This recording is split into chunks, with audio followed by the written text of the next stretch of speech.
In the fifth and final video on quality, I'm going to look at how to deal with quality codes when you're importing data from a CSV file and exporting data out of Hilltop. Importing data from a CSV file into Hilltop is managed in Manager by going to Data, Import CSV File. You browse for your CSV file and then select your CSV form. The CSV form tells Manager how to interpret the file and what each column contains. I'm going to restrict this discussion to the role of quality codes in importing data. For the lowdown on the whole process, watch Hilltop Manager Importing CSV Files. Now, if there's no quality codes in the CSV file, you can put one here. Let me rephrase that. Regardless of whether there are any quality codes in the file, you can put one here. Just be aware that this carpet bombs the entire file. The code you put here will be attached to every measurement in the file, regardless of whether there are already quality codes in the file. So I'm going to leave that blank and have a look at dealing with quality codes that are in the file.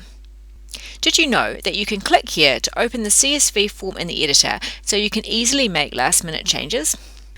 What you do for quality codes is treat the column as if it were the actual data, and then tick this box to identify it as a quality code. Now, the column identifier needs to come from this section, and here it doesn't. It's a data source. So I'll change this to a measurement instead. Don't worry, the software is smart and will apply the correct data source when it imports the data. Okay, now I can make this one the same.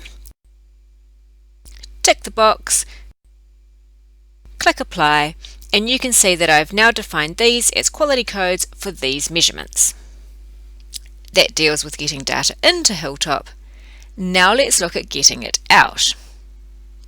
Hilltop software will prepare your data for export and write it to various file formats or pop it on the Windows clipboard for use in other packages. Over in Hydro, you go to Table, Export Data, you select your data as usual, select your options, and here you choose whether to include quality codes and uncertainties in the exported data. Here under the Data Retrieval tab, you can filter the data by quality codes. I want to export the data that has a quality code of 500 or above, that is fair and best quality data. If you're exporting a collection, you'll need to apply a filter to each site and measurement pair in turn by choosing from this combo box. You can filter by quality code in Water Quality Export too. Here the filter is located under the Time Filter tab. You click here to engage the filter and enter your minimum and maximum quality codes here.